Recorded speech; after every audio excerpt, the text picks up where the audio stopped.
கெட்டுப்போன ரத்தம் ஏற்றப்பட்டதால் தமிழகத்தில் 15 கர்ப்பிணிகள் உயிரிழந்தது விசாரணையில் தெரிய வந்திருக்கிறது.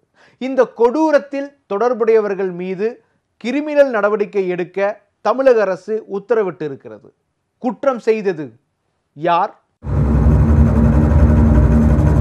பெண்ணாய் பிறந்தவர்களுக்கு பிரசவம் என்பது மறுபிறப்பு என்று கருதப்படுகிறது. ஏனென்றால் கருப்பையில் ஒரு புதிய உயிர் உருவாகி சிசுவாய் வளர்ந்து அச்சிசுவை பிரசவிப்பதற்குள் கர்ப்பிணிகளுக்கு போதும் போதும் என்று ஆகிவிடும்.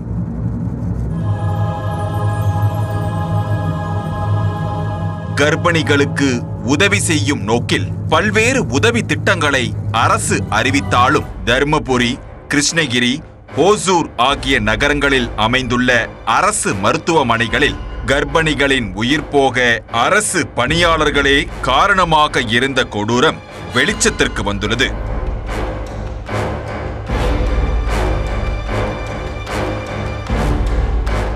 தர்மபுரி மருத்துவக் கல்லூரி மருத்துவமனை மற்றும் கிருஷ்ணகிரி, ஓசூர் ஆகிய மாவட்ட மருத்துவமனைகளில் செயல்பட்டு வரும் இரத்த வங்கிகளில் இரத்தம் செலுத்தப்பட்டதால் சிலர் உயிரிழந்துள்ளதாக புகார் எழுந்தது.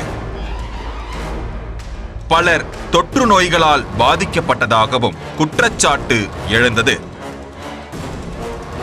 இதையடுத்து இந்த விவகாரத்தை விசாரிக்க சிறப்பு ஆய்வுக்குழு அமைக்கப்பட்டது. கிருஷ்ணகிரி, ஓசூர் மாவட்ட மருத்துவமனைகளில் சிறப்பு ஆய்வுக்குழுவினர் கடந்த ஜனவரி மாதம் ஆய்வு மேற்கொண்டனர்.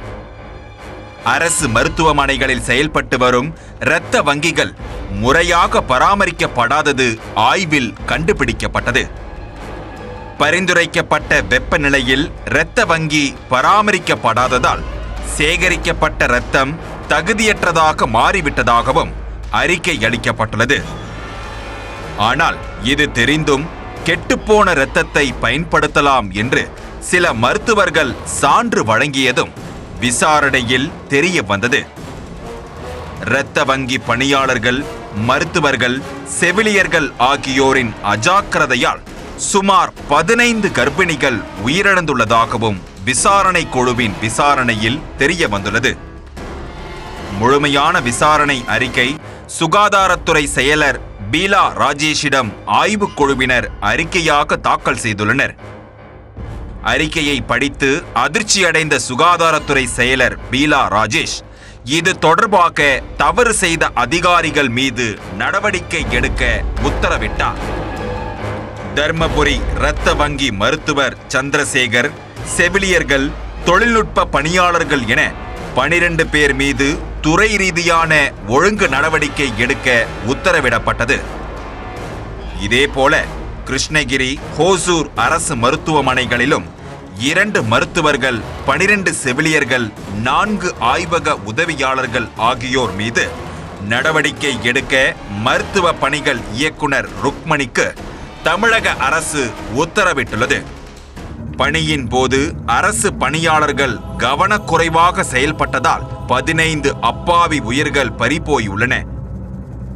இந்த குற்றங்களுக்காக மருத்துவமனை ஊழியர்கள் மீது கிரிமினல் நடவடிக்கை எடுக்கவும் சுகாதாரத்துறை செயலாளர் பீலா ராஜேஷ் பரிந்துரைத்துள்ளார். சுகாதாரத்துறையில் நிகழ்ந்த குற்றத்துக்காக கிரிமினல் நடவடிக்கைக்கு பரிந்துரைப்பது இதுவே முதன்முறையாகும். மனிதநேயம் மிக்க மருத்துவ பணியில் நடந்துள்ள இந்த கொடூர சம்பவத்தை கேள்விப்பட்ட பலர் அதிர்ச்சியில் உறைந்துள்ளனர்.